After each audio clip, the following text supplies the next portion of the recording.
అదే ఒకసారి గమనించినట్లయితే వైఎస్ఆర్సీపీ పాలనలు, మా పాలనలు ఎన్ని ఉద్యోగాలు ఇచ్చారు, ఎన్ని ఉద్యోగాలు వచ్చాయి అనేది ఒకసారి గమనించినట్లయితే కేవలం 4 నెలల కాలంలో వైఎస్ఆర్సీపీ ప్రభుత్వం 2019 జూన్లో ప్రమాణ స్వీకారం చేసాం.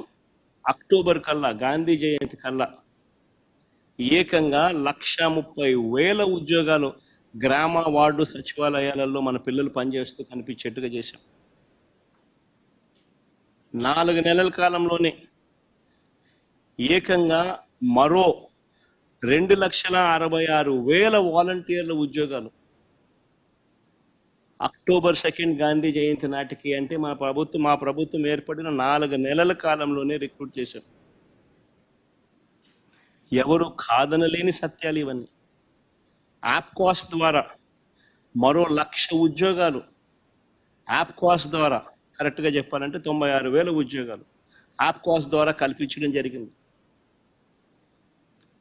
యాప్కాస్లో పే స్లిప్పులతో సహా చెప్పగలుగుతాం ఎవరికి ఉద్యోగాలు ఇస్తున్నామని. నేను చెప్పిన ప్రతి నెంబరు కూడా పే స్లిప్స్తో సహా, ఆధార్ కార్డ్ నెంబర్తో సహా చెప్పగలుగుతాం. గ్రామ సచివాలయాల్లో పనిచేస్తా ఉన్న పిల్లలైతేనేమి, 1,30,000 పైచిలుకు పిల్లలైతేనేమి, 2,66,000 వాలంటీర్లు అయితేనేమి, యాప్కాస్లో పనిచేస్తా ఉన్న 96,000 మంది పిల్లలైతేనేమి,